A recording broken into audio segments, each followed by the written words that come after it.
आज के मुख्य समाचार। मनाली सोलंग अटल टनल मार्ग पर घंटों जाम से जूझे लोग।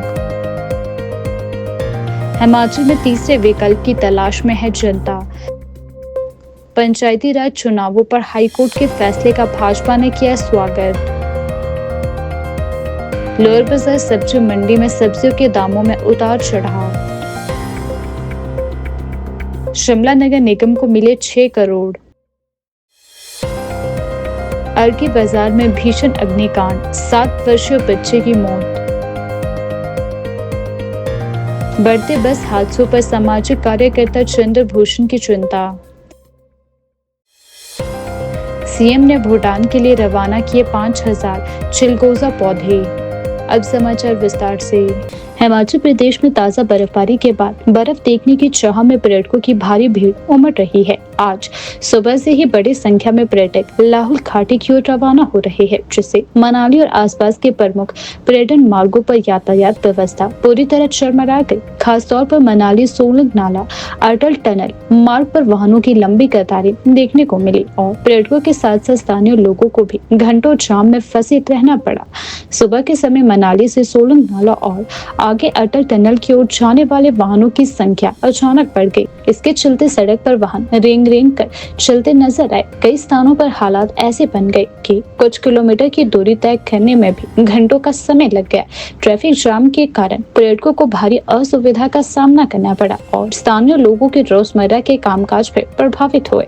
हालांकि इन तमाम परेशानियों के बावजूद पर्यटकों का उत्साह कम नहीं हुआ।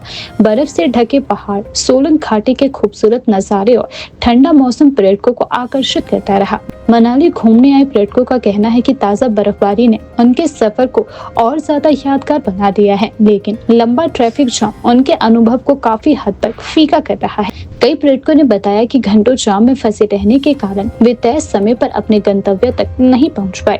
पर्यटन स्थलों पर पर्यटकों की बढ़ती भीड़ का असर पर्यटन कारोबार पर भी साफ नजर आया। होटल, रेस्टोरेंट्स, टैक्सी और अन्य पर्यटन से जुड़े कारोबारियों के कामों में भी तेजी आई है। पर्यटन कारोबारियों का कहना है कि बर्फबारी के बाद पर्यटकों की संख्या में अच्छी बढ़ोतरी हुई है, जिससे कारोबार ने रफ्तार पकड़ी है। हालांकि ट्रैफिक जाम की समस्या उनके लिए चिंता का विषय बनी हुई है। टैक्सी ऑपरेटरों ने भी लगातार लग रहे जाम पर नाराजगी जताई है। उनका कहना है कि पीक टूरिस्ट सीजन में ट्रैफिक जाम अब आम समस्या बन चुकी है। टैक्सी चालकों के अनुसार पिछले साल मानसून के दौरान सड़कों को भारी नुकसान पहुंचा था, जिसके कारण कई मार्ग अभी भी तंग चल रहे हैं। इससे वाहनों की आवाजाही प्रभावित हो रही है और जाम की स्थिति और भी गंभीर बनती जा रही है।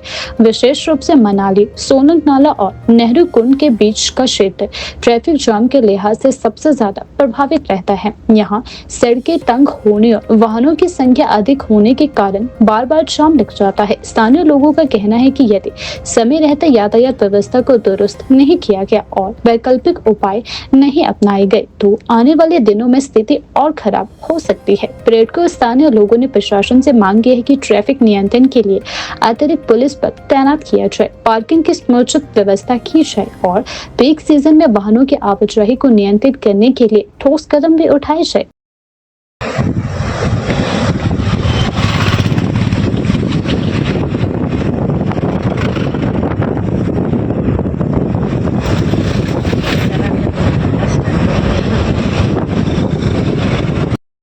आम आदमी पार्टी के प्रदेश प्रभारी ऋतुराज गोविंद सिंह झा ने कहा कि हिमाचल प्रदेश की जनता भाजपा और कांग्रेस के कथित लूट की राजनीति से पूरी तरह तंग आ चुकी है और अब प्रदेश में एक मजबूत तीसरे विकल्प की तलाश कर रही है। वह शिमला में आयोजित एक प्रेस वार्ता को संबोधित कर रहे थे।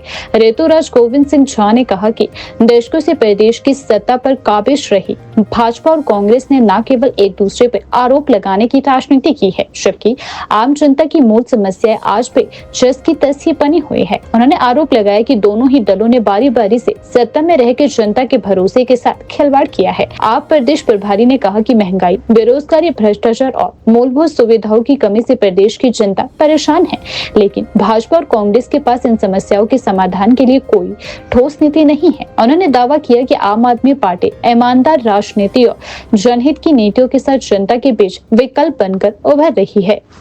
सबका आने के लिए बहुत बहुत धन्यवाद। जैसा कि आप जानते हैं कि आम आदमी पार्टी पूरे प्रदेश में अभी संगठन के कार्य में लगी हुई है। पूरे प्रदेश के अंदर में सभी जिलों में डिस्ट्रिक्ट कमिटीज को बना करके उसको अनाउंस कर दिया गया है और सभी विधानसभाओं की कमिटीज बन रही है, जिसमें कि 80% विधानसभाओं की कमिटीज बनकर तैयार है और आने वाले 2 हफ्तों के अंदर में सभी विधानसभा की कमिटीज को भी अनाउंस करने के लिए जा रहे हैं। उसके अगला स्टेप है कि हमें सभी पंचायत लेवल पे कमिटीज बनाएंगे। अगले 6 महीने के अंदर में पूरे हिमाचल प्रदेश में आम आदमी पार्टी का संगठन पंचायत से लेकर बूथ तक खड़ा करने का हमारा लक्ष्य है, जिसकी तरफ हम आगे बढ़ रहे हैं, क्योंकि हिमाचल प्रदेश के लोग बीजेपी और कांग्रेस की लूट की राजनीति से तंग आ चुके हैं।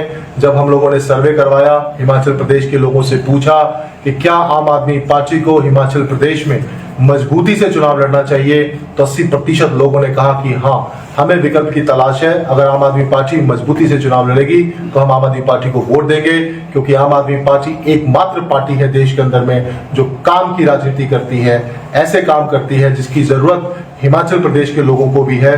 तो हिमाचल के लोग चाहते हैं कि आम आदमी पार्टी मजबूती से चुनाव लड़े। हम लोग संकल्पबद्ध हैं और हम लोग पूरा संगठन निर्माण कर रहे हैं अगले 6 महीने के अंदर में पूरा नीचे तक, ताकि लोगों को विकल्प दिया जा सके, मुद्दों की लड़ाई लड़ी जा सके। पूरे हिमाचल प्रदेश के अंदर में पिछली बार जब चुनाव हुए थे तो यहाँ के मुख्यमंत्री सुक्खू जी ने हिमाचल प्रदेश के अंदर भी आम आदमी पार्टी के मैनिफेस्टो को कॉपी करने का काम किया। उन्होंने कॉपी करके लोगों से वादे किए, गारंटी दी, 300 यूनिट बिजली देंगे। उन्होंने कहा कि 1500 रुपए महिलाओं को देंगे, फ्री बस सर्विसेज देंगे, अच्छे स्कूल बनाएंगे, अच्छे अस्पताल बनाएंगे, मोहल्ला क्लिनिक के तर्ज पर क्लिनिक्स बनाएंगे, युवाओं को रोजगार देंगे। उन्होंने कहा कि किसानों को आवारा पशुओं से निजात दिलाएंगे, गाय का गोबर खरीदेंगे, दूध खरीदेंगे, पता नहीं क्या क्या कहा उन्होंने, लेकिन एक भी वादा उन्होंने पूरा नहीं किया। आज पूरे हिमाचल प्रदेश के लोग पूछ रहे हैं, भाई 1500 कब आएंगे, 300 यूनिट बिजली कब आएंगे, युवाओं को रोजगार कब मिलेगा।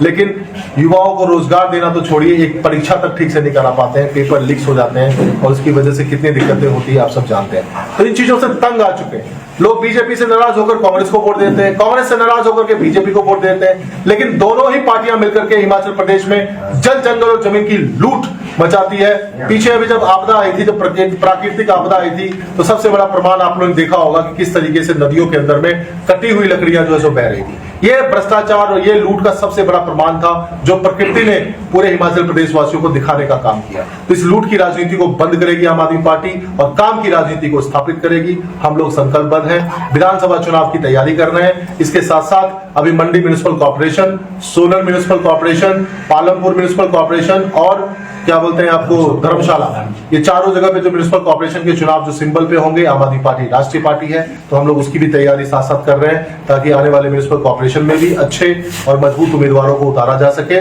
और लोगों को वैकल्पिक राजनीति के लिए वोट करने का एक मौका दिया जा सके। क्या नए संगठन की तरफ आम आदमी पार्टी बढ़ रही है, नए संगठन बनाए जा रहे हैं, या पुराने संगठन जो बने उसी पे कार्य कर रहे हैं? मैंने जैसा कि कहा कि पुराने संगठन को ऑलरेडी 6 महीना पहले ही भंग कर दिया गया था और नए सिरे से, जैसा कि हमने आपसे कहा कि डिस्ट्रिक्ट कमिटीज को बना करके हमने अनाउंस कर दिया है। इसके साथ साथ सभी विधानसभा कमिटीज पे काम चल रहा है। 80% विधानसभा कमिटीज तैयार है और जैसे ही 20% तैयार हो जाएगा अगले 2 हफ्ते के अंदर में, हम लोग उसको भी अनाउंस करने जा रहे हैं। और उससे अगला स्टेप है हर पंचायत तक कमिटीज को बनाना। पूरे संगठन का जो स्ट्रक्चर है वो बूथ से लेकर के ऊपर प्रदेश तक बनाने का काम अगले 6 महीने में हम लोग पूरा करेंगे। और साथ साथ जो जनता के मुद्दे हैं उसके लिए भी आम आदमी पार्टी सड़क पर उतरेगी बहुत जल्दी। हम 31 मार्च तक का इंतजार करेंगे। अगर हिमाचल प्रदेश के मुख्यमंत्री ने लोगों से किए हुए वादे पूरे नहीं किए, क्योंकि बजट का सत्र का हम इंतजार कर रहे हैं कि ये आखिरी जो बजट है जो हिमाचल में पेश होने के लिए जा रहा है, अगर 1500 रुपया महिलाओं को नहीं दिया गया, अगर 300 यूनिट बिजली नहीं दिया गया, तो 31 मार्च के बाद आम आदमी पार्टी सड़क पर उतरेगी और सरकार से इस बात का हिसाब मांगेगी।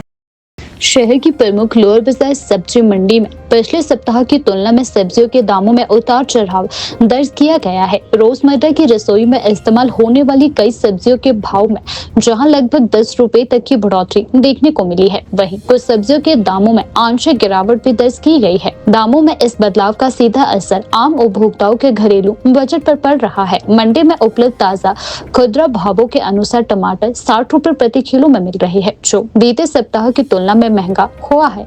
वहीं मटर के दाम 40 रुपए प्रति किलो बने हुए हैं। बंद गोभी 30 रुपए प्रति किलो के भाव में बिक रही है, जबकि फूल गोभी 30 रुपए प्रति नग या प्रति किलोग्राम के अनुसार मिल रही है। इसके अलावा मशरूम के 2 पैकेट 50 रुपए में उपलब्ध है। शलगम और गाजर दोनों के भाव 30 रुपए प्रति किलोग्राम निर्धारित किए जा रहे हैं। आलू 20 रुपए प्रति किलो के भाव में उपलब्ध है, जो अपेक्षाकृत सस्ता बना हुआ है। आम लोगों को कुछ राहत दे रहा है। वहीं प्याज के दाम 40 रुपए प्रति किलोग्राम दर्ज किए गए हैं, जिससे रसोई का बजट थोड़ा प्रभावित हुआ है। व्यापारियों के अनुसार सब्जियों के दामों में यह उतार चढ़ाव मुख्य रूप से मौसम में बदलाव, स्थानीय और बाहरी राज्यों से आवक, परिवहन लागत में वृद्धि तथा मांग आपूर्ति के संतुलन के कारण हुआ है। हाल के दिनों में कुछ क्षेत्रों में मौसम खराब और परिवहन में आई दिक्कतों का असर भी सब्जियों की आपूर्तियों पर पड़ रहा है, जिससे कुछ सब्जियों के दाम बढ़ चुके हैं। मंडी में खरीदारी करने आए उपभोक्ताओं का कहना है कि रोजमर्रा की सब्जियों के दामों में बार बार हो रहे बदलाव से घरेलू बजट पर भी असर पड़ता जा रहा है।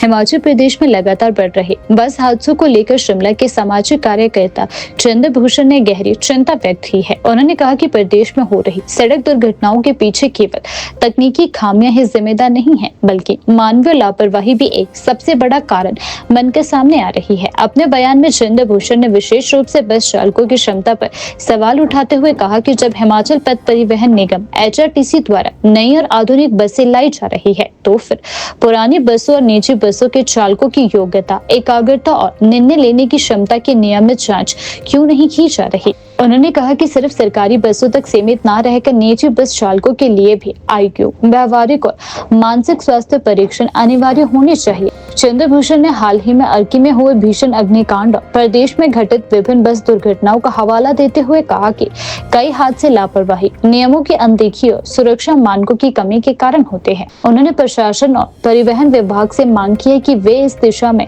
कड़े और ठोस कदम उठाए। आई थिंक कलेक्टिव रिस्पॉन्सिबिलिटी सरकार की तो है ही, क्योंकि सड़कों को सुचारू करना ये सरकार का काम है।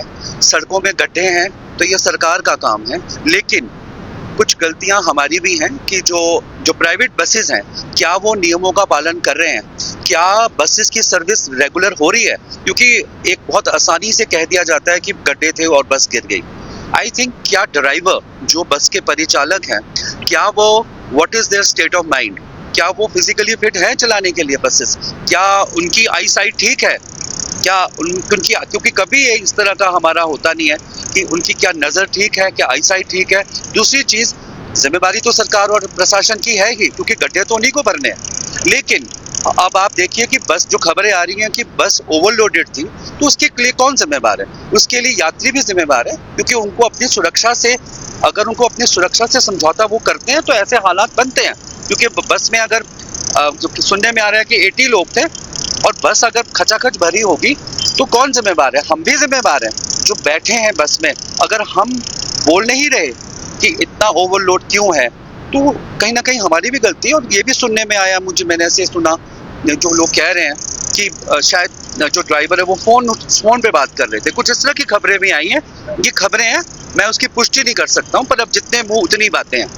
तो जिम्मेवारी प्रशासन, सरकार और एज ए हम सबकी है कि हम किन बसों में बैठना चाहते हैं, क्या उन बसेस की सर्विस ठीक से हुई है, क्या सरकार ने कोई नियम बनाए हैं कि बसेस की सर्विस होनी चाहिए, क्या वो हेल्थ सर्टिफिकेट है बस का, एक सर्टिफिकेट मिलता है, वो क्या वो निजी बसों पे भी लागू होता है? कितनी बसें, कितनी पुरानी बसें आजकल हम देख रहे हैं, सरकारी भी और प्राइवेट भी। नए व्हीकल आना है, वो एक बहुत अच्छा स्वागत है ऐसे कदमों का सरकार का। लेकिन जो पुरानी बसेस अभी सिस्टम में है, उनका क्या? आप सारे तो बदल नहीं रहे हो। आप सारी बसेस को बदलते हो तो बहुत अच्छी बात है, लेकिन कुछ जगह आप एक्सपेरिमेंट करते हो, कुछ शहर धर्मशाला चली जाएंगी वो स्मार्ट सिटीज में वो बसेस, या कुछ जगह एक पायलट प्रोजेक्ट के तहत। लेकिन प्रदेश में जो भी 15 साल या 20 साल पुरानी बसेस हैं, वो हटनी चाहिए सड़क से।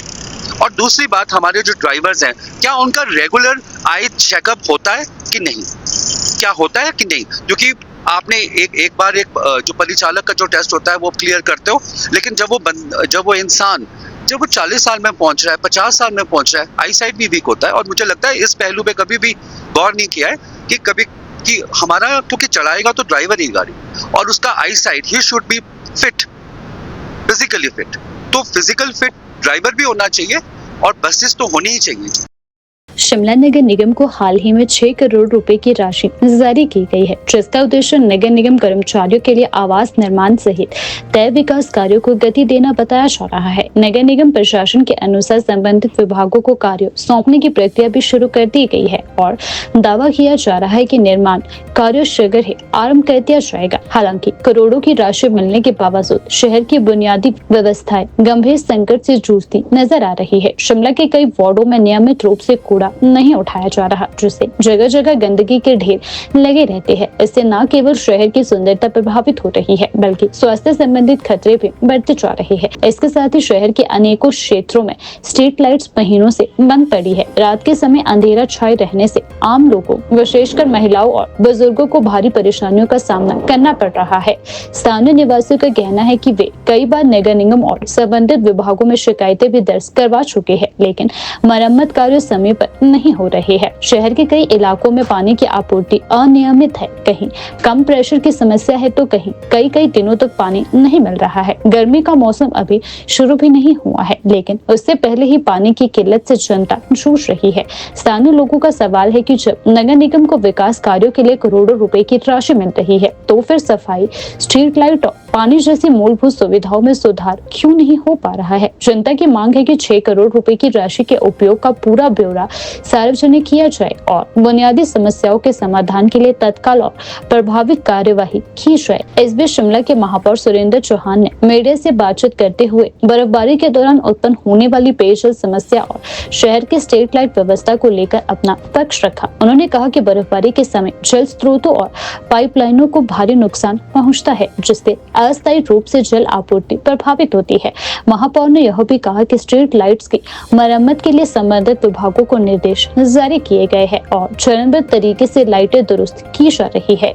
देखिए, मैं आपको कुछ चीजें बताना चाहता हूं कि नगर निगम में फंड्स को लेकर के कभी भी काम नहीं रुके। एक तो ये चीजें क्लियर है कि हमारे डिजास्टर आया तो हमने जो नगर निगम की परिधि में हमने दूसरे विभागों से ज्यादा तेजी से काम किया फंड्स की वजह, क्योंकि हमारे पास अपनी क्षमता है, हम अपनी क्षमता के अनुसार काम कर रहे हैं। ऑलरेडी सरकार की तरफ से भी हमको फंड्स आते हैं और वो हमारे को ऑलरेडी आए हुए हैं और उसको यूटिलाइज भी करते हैं टाइम टू टाइम जहां जहां हमारा काम होता है। लेकिन हम उस फंड की वेट नहीं कर रहे हैं कि हमारे को कब आएगा तब हम काम करेंगे।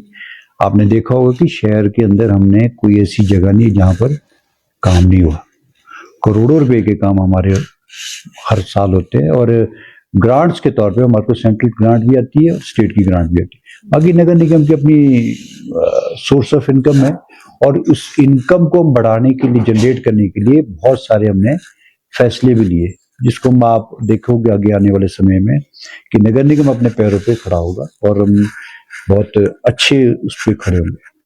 देखिए, मैं आपकी बात से सहमत हूँ। कई जगह हमारे फिक्चर खराब हुए हैं जिसमें नए लगने, उसमें हमने 1000 लाइटों का हमने ऑलरेडी टेंडर किया हुआ, जिसकी ऑर्डर भी हमने प्लेस कर दिया। जहां बिल्कुल ही फिक्चर बंद है और बंद है उसको हम नहीं चेंज कर रहे हैं, जहां उसकी रिपेयर हो सकती है उसको हम रिपेयर भी कर रहे हैं। शिमला के म्यूनिसिपल एरिया के अंदर लगभग 16,000 लाइटें हैं जिसको हम मेंटेन करते हैं। तो कोई ना कहीं बंद भी होती है, कई जगह खराब भी हो जाती है, क्योंकि उसकी एक लाइफ होती है। तो हमने बहुत सारी लाइटें, लगभग 3 से 3,500 लाइटें हमने चेंज भी कर दी, तो नई लाइटें भी लगा दी। इसके अलावा हमने 1000 लाइटों का और टेंडर किया, जिसकी सप्लाई भी हमको जल्दी मिल जाएगी। जहां बिल्कुल बंद है लाइटें, उसको भी कंपनी को निर्देश देंगे, वो उसके पॉइंट्स भी लगाएंगे। तो ये सारा काम मैं आपको निकली और मैं बिल्कुल टच में हूँ सभी अधिकारियों से भी, पानी के अधिकारियों से भी और दूसरे और सरकारी लेवल से। जो हमारा टारगेट है कि फरवरी में संजौली रिजर्वायर को पानी पहुंचा दें, जाके हमारा पानी पहुंचे, जिसको मैं अभी जल्दी खुद भी दौरा करूंगा। शकरोड़ी से दवादा तक हम पहली जो स्टेज है हम उसको वहां तक पानी पहुंचाएंगे। उसके बाद वहां टेस्टिंग होती है, टेस्टिंग के बाद दवादा से डूमी को पानी आता है, उसके बाद संजौली रिजर्वायर को पहुंचाने का हमारा टारगेट है। आपके मुंह में घी शक्कर की बर्फबारी हो, और बहुत लंबे समय से बर्फबारी शिमला में, हिमाचल में नहीं हुई है। भगवान से भी, प्रभु से भी, ईश्वर से भी प्रार्थना करूंगा कि हमको ये वाइट सोना, हम उसको सोना कहते हैं, जिसमें किसानों बागवानों की बहुत सारी उम्मीदें लगी रहती है अपनी फसलों को लेकर के। बहुत लोअर बेल्ट से बिजाई की है तो अभी तक वो उसका अंकुर नहीं आया बाहर, तो इससे बहुत जरूरी है और इसके बगैर जीवन नहीं है। जहाँ पानी नहीं होगा तो वहाँ जीवन का रहना बड़ा मुश्किल है। तो एक ईश्वर से प्रार्थना करेंगे कि हमारे को ये बर्फबारी दे और इसको हम स्वागत करेंगे। और हमारे पार्ट से जो होता है कमी हम करते ही हैं हमेशा। हमारे जहाँ जो हमारे हॉस्पिटल्स है, जहाँ पर रास्ते जो खराब है उसको हम वहाँ पे रेता हर साल ही होता है। हिमाचल प्रदेश के सोलन जिले में अर्की बाजार में देर रात एक भीषण अग्निकांड ने पूरे इलाके को दहला कर रख दिया। इस दर्दनाक हादसे में नेपाली मूल के एक परिवार को आग ने अपनी चपेट में ले लिया। अब तक 7 साल के एक बच्चे का शव भी बरामद कर लिया गया है, जबकि 8 से 9 अन्य लोगों के मलबे में दबे होने की आशंका भी जताई जा रही है। बचाव अभियान के दौरान मलबे में कुछ मानव अवशेष भी मिले हैं। लोगों के अनुसार और प्रारंभिक जांच के अनुसार यह आग रात करीब 2 से 3 बजे लगी है। बताया जा रहा है कि नेपाली मूल के परिवार ने ठंड से बचने के लिए जलती हुई अंगीठी को घर के अंदर रख लिया, जिससे निकली चिंगारी ने घर में रखे गैस सिलेंडरों को अपनी चपेट में ले लिया। इसके बाद लगातार 6 से 7 गैस सिलेंडरों में विस्फोट हुआ, जिससे आग ने कुछ ही पलों में विकराल रूप धारण कर लिया। सिलेंडरों के धमाकों से पूरा इलाका दहल उठा और आसपास के लोग दहशत में घरों से बाहर निकले। आग इतनी तेज थी कि पूरा मकान जलकर मलबे में तब्दील हो गया। स्थानीय लोगों का कहना है कि धमाकों की आवाज कई दूर तक सुनाई दे रही थी और आसमान में आग की ऊंची लपटें भी दिखाई दे रही थी। घटना की सूचना मिलते ही प्रशासन, पुलिस और दमकल विभाग की टीमें मौके पर पहुंचे। दमकल विभाग ने घंटों की कड़ी मशक्कत के बाद आग पर काबू पाया। इसके बाद राहत एवं बचाव कार्य शुरू किया गया। मलबे में फंसे लोगों को निकालने के लिए 2 जेसीबी मशीनों की मदद से मलबा हटाया जा रहा है। मौके पर एनडीआरएफ और एसडीआरएफ की टीमें भी तैनात हुई, जो अत्याधुनिक उपकरणों के साथ खोज एवं बचाव अभियान में जुटी हुई है। अब तक मिली जानकारी के अनुसार मृतक बच्चा एक नेपाली मजदूर का बताया जा रहा है, जबकि 8 नेपाली मजदूरों के मलबे में दबे होने की आशंका भी बनी हुई है। इस हादसे के बाद अर्की बाजार और आसपास के क्षेत्रों में शोक और दहशत का माहौल बना हुआ है। स्थानीय लोग इस भयंकर मंजर को देखकर सहम चुके हैं। प्रशासन द्वारा इलाके को सील कर दिया गया है और लोगों से अपील की गई है कि वे घटनास्थल से दूर रहे ताकि राहत कार्यों में कोई बाधा न आए। प्रारंभिक तौर पर आग लगने का कारण अंगीठी और गैस सिलेंडरों में विस्फोट माना जा रहा है। हालांकि विस्तृत जांच के बाद ही स्थिति स्पष्ट हो सकेगी। प्रशासन ने पीड़ित परिवार को हर संभव सहायता देने और मृतकों के परिजनों को नियमानुसार राहत प्रदान करने का आश्वासन दिया है। रेस्क्यू अभियान अभी भी जारी है और मलबे से और लोगों के मिलने की आशंका भी बनी हुई है।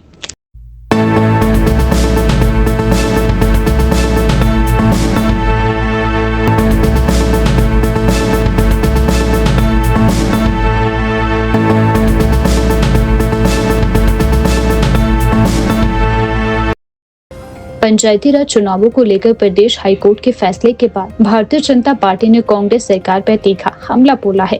भाजपा प्रवक्ता संजय शर्मा ने कहा कि मुख्यमंत्री द्वारा डिजास्टर मैनेजमेंट एक्ट का हवाला देकर न्यायालय के फैसले पर सवाल उठाना दुर्भाग्यपूर्ण है। संजय शर्मा ने कहा कि ग्राम पंचायत चुनावों को लेकर माननीय उच्च न्यायालय का फैसला बेहद अहम है और भारतीय जनता पार्टी इस फैसले का स्वागत करती है। उन्होंने कहा कि हाईकोर्ट में कांग्रेस सरकार ने चुनाव टालने के जो भी दलीलें पेश की थी, उन्हें अदालत ने दरकिनार कर दिया है। भाजपा प्रवक्ता ने कहा कि हाईकोर्ट के फैसले से पंचायती राज चुनाव करवाने का रास्ता साफ हो गया है। उन्होंने आरोप लगाया कि प्रदेश सरकार लंबे समय से आपदा प्रबंधन अधिनियम का बहाना बनाकर चुनाव टाल रही थी, लेकिन हाईकोर्ट ने हिमाचल की जनता और लोकतंत्र की रक्षा की है। संजय शर्मा ने कहा कि लोकतंत्र में चुनाव समय पर होना आवश्यक है और अदालत के फैसले ने यह स्पष्ट कर दिया है कि सरकार को संविधान और कानून के दायरे में रहकर ही काम करना होगा। उन्होंने मांग की कि अब सरकार बिना किसी देरी के पंचायती राज चुनावों की प्रक्रिया शुरू करे। याचिका को हाईकोर्ट के निपटारा करते हुए उसमें सरकार को एक करारा झटका हाईकोर्ट की तरफ से लगा है। जिस तरह से सरकार पिछले कई महीनों से पंचायत चुनावों को टालने का प्रयास कर रही थी, हाईकोर्ट ने तमाम दलीलों को सरकार की तरफ से जो वहां पे प्रस्तुत की गई उन दलीलों को दरकिनार करते हुए हिमाचल प्रदेश के पंचायती राज संस्थाओं के चुनाव को करवाने का रास्ता साफ किया है। सरकार कभी तो डिजास्टर एक्ट का बहाना बना करके चल रही थी, कभी किसी अन्य तरह के बहाने बना करके सरकार चल रही थी, लेकिन तमाम दलीलों को सुनने के बाद एक लंबी बहस के बाद जो निर्णय सुरक्षित रखा गया था, उस निर्णय को हाई कोर्ट ने उसका आदेश पारित किया है और हिमाचल प्रदेश के 70 लाख जनता के अधिकारों की रक्षा जो है वो आज हिमाचल प्रदेश माननीय उच्च न्यायालय ने की है और इस फैसले का भारतीय जनता पार्टी स्वागत करती है। भारतीय जनता पार्टी का पहले ही कहना था कि जब सरकार हर तरह के आयोजन, यहाँ तक कि सरकार के 3 वर्ष पूरे करने का जश्न भी जो डिजास्टर के भीतर सबसे प्रभावित जिला है वहाँ पे आप कर रहे हो, लेकिन आप पंचायती चुनाव को लेकर के पूरे प्रदेश को जो है आप उसमें एक बहानेबाजी कर रहे थे। इसका जो है वो अदालत ने भी इसका संज्ञान लिया। आपने संविधान की धारा 243 का 243 का ओ उसका भी आप उल्लंघन कर रहे थे, जिसमें साफ लिखा है कि पंचायती राज संस्थाओं के चुनावों को जो है वो किसी भी तरह से टाला नहीं जा सकता है जब तक कि कोई अपरिहार्य कारण जो है वो सामने नहीं दिख रहे हों। अब इसके उपरांत जो है वो सारे आप आयोजन कर रहे हो, लेकिन आप चुनावों को लेकर के पंचायती राज संस्थाएं जो कि रीढ़ की हड्डी हैं हिमाचल प्रदेश और देश के किसी भी हिस्से के ग्रामीण क्षेत्रों के विकास के लिए, आप हिमाचल प्रदेश के विकास को रोकना चाहते थे, लेकिन हाई कोर्ट ने बहुत ही विवेकपूर्ण निर्णय जो है वो दिया है, क्योंकि फरवरी और मार्च का महीना जो है वो स्कूलों के एग्ज़ाम का महीना रहता है और सारे जो चुनावी प्रोसेस होता है, चुनाव जहाँ पे होते हैं तो अधिकतर जो है वो स्कूली परिसर जो है उसमें उपयोग में लाए जाते हैं। उस चीज़ को भी मद्देनज़र रखते हुए, लेकिन कम से कम जनता की आवाज़ को जो है वो पूरी तरह से सुना है, इसके लिए जो है वो भारतीय जनता पार्टी इसका स्वागत करती है और पंचायती चुनाव को लेकर के भारतीय जनता पार्टी पूरी तरह से तैयार है। देखिए, इसमें पहले ही Kishan Singh Tomar versus municipal corporation of Ahmedabad के ऊपर बहुत ही विवेकपूर्ण फैसला जो है माननीय सर्वोच्च न्यायालय का पहले ही आया हुआ है और उस फैसले को भी लोकल स्थानीय निकायों के चुनावों को और पंचायती राज चुनावों को लेकर के उसको उस फैसले को नज़ीर माना जाता है। तो उस फैसले के भीतर भी जो है वो प्रशासनिक कमियां और सारी चीज़ों को जो है वो किस तरह से आगे रख करके उस समय गुजरात के भीतर भी इसका बहाना बना करके बचने की कोशिश की जा रही थी, तो सर्वोच्च न्यायालय में उस याचिका का निपटारा करते हुए उसमें पहले ही फैसला दिया जा चुका है।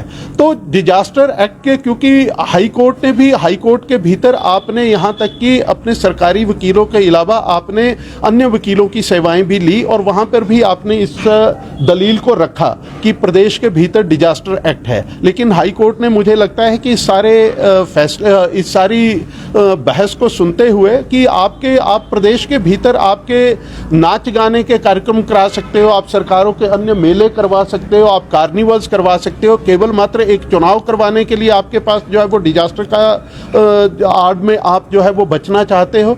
तो ये सारे फैसले जो है वो सरकार जो है वो उनकी जितनी भी चालें थी इन चुनावों को टालने की, वो मुझे लगता है कि सारी फेल हुई है। हिमाचल प्रदेश के मुख्यमंत्री ठाकुर सुखविंदर सिंह सुक्खू ने आज प्रदेश के पर्यावरण संरक्षण और अंतर्राष्ट्रीय सहयोग को मजबूती देते हुए भूटान के लिए 5000 चिलगोजा के पौधों को रवाना किया। इस अवसर पर मुख्यमंत्री ने कहा कि चिलगोजा जैसे दुर्लभ और बहुमूल्य वृक्ष प्रजाति का संरक्षण न केवल हिमालय क्षेत्र के पारिस्थितिक तंत्र के लिए आवश्यक है, बल्कि यह दोनों देशों के बीच सहयोग और मित्रता को भी मजबूत करेगा। इस दौरान मुख्यमंत्री ठाकुर सुखविंदर सिंह सुक्खू ने सोलन जिले के अर्की बाजार में रविवार देर रात हुए भीषण अग्निकांड पर गहरा दुख व्यक्त किया। उन्होंने कहा कि इस दुखद घटना की सूचना मिलते ही जिला प्रशासन को युद्ध स्तर पर राहत एवं बचाव कार्य शुरू करने के निर्देश दिए गए हैं। मुख्यमंत्री ने बताया कि आग पर काबू पाने के लिए अर्की अग्निशमन विभाग के साथ साथ शिमला जिले के बालोगंज, सोलन जिले के बनलगी तथा अमूजा सीमेंट कंपनी के अग्निशमन वाहनों को तुरंत घटना स्थल के लिए रवाना किया गया। कड़ी मशक्कत के बाद अग्निशमन विभाग की टीमों ने आग पर नियंत्रण पा लिया। मुख्यमंत्री ने कहा कि स्थानीय विधायक संजय अवस्थी स्वयं मौके पर मौजूद है। मुख्यमंत्री ने कहा कि स्थानीय विधायक संजय अवस्थी खुद मौके पर गए और राहत एवं बचाव कार्यों की निगरानी कर रहे हैं। उन्होंने बताया कि इस हादसे में 2 लोग घायल हुए हैं, जिनका उपचार नागरिक अस्पताल अर्की में चल रहा है। मुख्यमंत्री ने स्थानीय प्रशासन को निर्देश दिए कि घायलों को हर संभव चिकित्सा सहायता और आवश्यक सुविधाएं उपलब्ध करवाई जाए। इसके अलावा मुख्यमंत्री सुक्खू ने इस अग्निकांड में मृतक के परिजनों को तत्काल राहत राशि उपलब्ध करवाने के निर्देश भी दिए। उन्होंने जिला प्रशासन को घटना की गहन जांच करने के आदेश भी दिए ताकि आग लगने के कारणों का सही पता लगाया जा सके और भविष्य में इस तरह की घटनाओं की पुनरावृत्ति रोकी जा सके। मुख्यमंत्री ने पीड़ित परिवार के साथ गहरी संवेदनाएं व्यक्त करते हुए कहा कि राज्य सरकार इस कठिन समय में प्रभावित परिवारों के साथ मजबूती से खड़ा है और उन्हें हर संभव सहायता प्रदान की जाएगी। मुख्यमंत्री सुक्खू ने कहा कि प्रदेश सरकार आपदा प्रबंधन तंत्र को और अधिक मजबूत बनाने के लिए निरंतर प्रयासरत है ताकि किसी भी आपात स्थिति में तुरंत और प्रभावी कार्यवाही सुनिश्चित की जा सके। तो हम इसको भूटान को भेजें और इसके लिए हम सरकार अपनी आय भी उनसे पैसे ले रही है और आय भी बढ़ा रही है। 5 लाख रुपया हमने उनसे एडवांस में लिया है और अभी 50 किलो बीज चिलगोजे का हमने भेजा है और आने वाले समय में वन विभाग इससे भी आय कमाने का नया साधन इन्होंने ढूंढा है। तो निश्चित रूप से मैं वन विभाग को मुबारकबाद देना चाहूँगा कि जहाँ हम अपने चीड़ के चिलगोजे के वृक्ष जो है उनको हम बाहर भेज रहे हैं और उसके बीज से भी हम आय कमा रहे हैं। रात 2:45 पर यह घटना घटी। एक 8 साल की बच्ची की इसमें मृत्यु हो गई है। हमारी SDRF की टीम वहां पहुंच चुकी है। पूरी घटना में अभी कुछ लोगों के फंसे होने की आशंका है। हमारे वहाँ के जो स्थानीय विधायक है संजय अवस्थी जी, उससे मेरी टेलीफोन पर बात हुई है और वो मुझसे लगातार संपर्क में संजय अवस्थी जी बने हुए हैं और निश्चित रूप से हम जो भी अंदर फंसे हुए लोग हैं उनको बचाने की हमारी प्रयास अभी तक जारी है। के कारणों का पता चल पाया है सर? अभी आगजनी के, क्योंकि हमारा पहला जो दायित्व है कि वो बचाव कार्य में उन लोगों को बचाने का, इस दृष्टिकोण से हम अभी उस कार्य में लगे हैं। पंचायती राज चुनाव में हाई कोर्ट का जो फैसला है उसका अध्ययन कर रही है और निश्चित रूप से हमने पंचायती राज चुनाव करवाने, हमने तो पहले भी कहा कि अप्रैल मई में हम मई में चुनाव करवाना चाहते हैं और इस रूप में हम जो भी अभी फैसला करेंगे आने वाले समय में सभी स्टेक होल्डर से बातचीत करके आगे बढ़ेंगे। धन्यवाद।